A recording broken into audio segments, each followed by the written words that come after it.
My dear students, जो हमारा topic अब है वो है एक्टिनाइड्स और दूसरा नाम इनका है एक्टिनोन्स भी। तो actinides the F block elements, these are those F block elements in which the last electron goes into the F5F subshell। जिन F ब्लॉक्स में लास्ट इलेक्ट्रॉन 4F में जाएगा उनको हम कहते हैं लेंथेनाइड्स। ये कभी पूछा जाता है what are lanthanides and what are actinides. और जिन एलिमेंट्स में लास्ट इलेक्ट्रॉन 5F सबशेल में जाएगा उनको हम कहते हैं actinides. Why these are called actinides? Because they follow actinium. वो एक्टिनियम के बाद आते हैं इसलिए इसका नाम एक्टिनाइड्स है। इसलिए लेंथेनाइड्स का नाम लेंथेनाइड्स इसलिए है क्योंकि वो लेंथेनाइड के को फॉलो करते हैं। इस एक्टिनाइड सीरीज़ की एक ख़ास बात है जो मैं यहाँ आपको पढ़ाऊँगा। मैं साथ साथ पढ़ाऊँगा आपको लेंथेनाइड्स और एक्टिनाइड्स की डिफरेंसेस भी। It is very very important comparison of lanthanides and actinides, वो भी मैं पढ़ाऊँगा इसी टॉपिक में। और इसी के साथ आपको मैं इनकी ऑक्सीडेशन स्टेट्स भी पढ़ाऊँगा क्योंकि हाई रिलेटेड हैं लेंथेनाइड्स के साथ। पहली जो इम्पोर्टेंट बात इसमें है वो ये है कि ये जो हमारे एक्टिनाइड्स हैं ये सभी के सभी रेडियो एक्टिव हैं। आई पहली difference, first difference from lanthanides.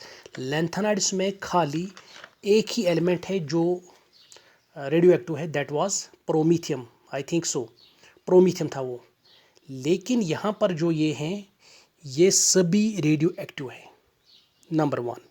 Number two, in actinides के मतलब ये भी है कि इसमें से पहले actinium, thorium, protactinium and uranium, ये चार जो हैं ये नेचर में आते हैं। जबकि याद रखो निप्चूनियम से आगे, निप्चूनियम से plutonium, americium, curium up to lawrencium, ये 11 एलिमेंट्स आते हैं। ये सभी सिंथेटिक हैं, मैन मेड हैं and these are radioactive. ये कभी पूछा जाता है कि निप्चूनियम से आगे जो लॉरेंशियम तक जो भी एलिमेंट है वो मैन मेड है, अनस्टेबल भी हैं, रेडियो एक्टिव भी हैं। और जो बाकी हैं actinium, thorium, protactinium and uranium, they occur in nature. और इन 11 एलिमेंट्स जो निप्चूनियम के बाद आते हैं, इन 11 एलिमेंट्स को हम नाम देते हैं transuranic elements because they follow uranium, so these are called transuranic elements. तो अब इनका इलेक्ट्रॉनिक कॉन्फ़िगरेशन जो है वो रेगुलर नहीं है, वो इर्रेगुलर है। ये मैंने अंडरलाइन किया है नोट में। एक्टिनाइड्स का जो इलेक्ट्रॉनिक कॉन्फ़िगरेशन है वो अलग थलग है, जबकि लेंथेनाइड्स का इलेक्ट्रॉनिक कॉन्फ़िगरेशन ये रेगुलर है थोड़ा सा। तो यहाँ पर ये इरेगुलर, इसके दो वजूहत है। नंबर वन कि ये रेडियो एक्टिव है, इनके मुतलिक ज़्यादा पता नहीं है इसलिए इनका इलेक्ट्रॉनिक कॉन्फ़िगरेशन जो है वो कॉन्फिडेंट नहीं है, नंबर वन।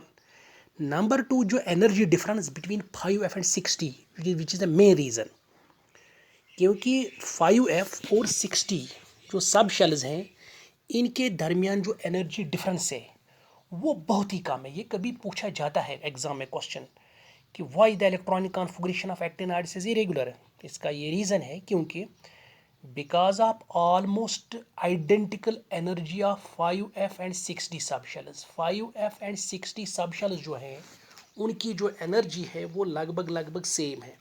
इसलिए यहाँ पर हम इलेक्ट्रॉन को डी में भी रख सकते हैं और एफ में भी रख सकते हैं, एफ को छोड़ सकते हैं और डी में रख सकते हैं। और यहाँ पर वायलेशन ऑफ अब्बा रूल भी मैंने लास्ट लेक्चर में आपको बताया कि ये अब्बा रूल की वायलेशन होती है किसी किसी जगह पर।